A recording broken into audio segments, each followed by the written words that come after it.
Un appel urgent aux chefs des établissements publics et privés dans chaque pays du monde. Dans le cadre de la situation actuelle où le virus corona se propage à grande vitesse, le monde est soucieux.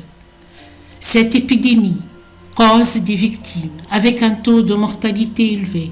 On s'inquiète, on réfléchit pour un lendemain meilleur.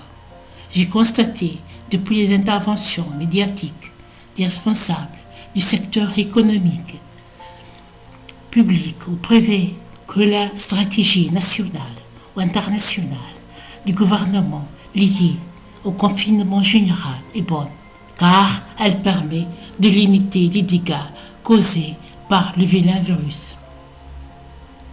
Mais l'arrêt du travail va engendrer une grande immobilité du secteur socio-économique, ce qui va nous donner la fermeture de plusieurs boîtes et des milliers de chômeurs techniques.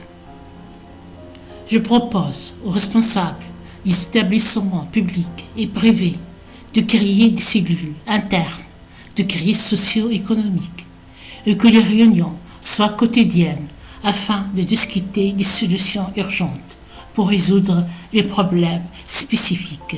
Et on doit urger de coordonner avec le gouvernement car la situation est grave. Chaque établissement a sa spécificité et ses caractéristiques que le gouvernement ne peut les connaître du près. Et j'appelle chaque gouvernement d'encourager les recherches scientifiques en donnant les moyens adéquats et d'augmenter le budget de ce domaine. Nous vivons sur la même planète et la réussite de chaque pays, de chaque recherche scientifique dans un pays ou dans un autre peut aider tous les peuples du monde. Notre lutte contre le virus corona est une lutte commune et chacun bouge depuis sa position et depuis ses moyens. J'insiste que la culture est l'un des piliers du progrès et du développement intellectuel.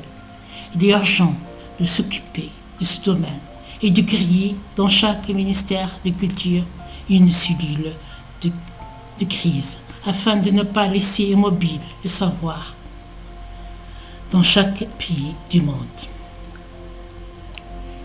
et qu'on aide à multiplier la publication des livres littéraires, artistiques et philosophiques. Mes respects et considérations. Fatou Abidi.